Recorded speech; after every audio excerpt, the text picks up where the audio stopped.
John Williams' music in Star Wars is so iconic. Nothing beats the first hit of the music.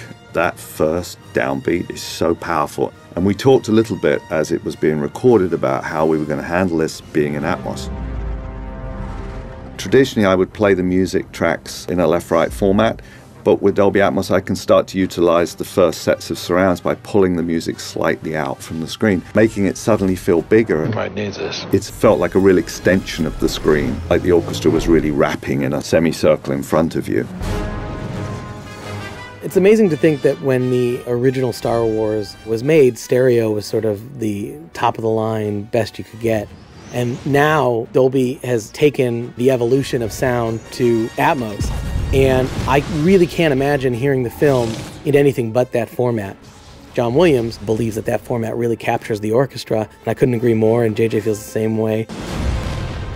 This is by far the most exciting sonic version of the music I think we've had. There's no question Atmos takes it to another level.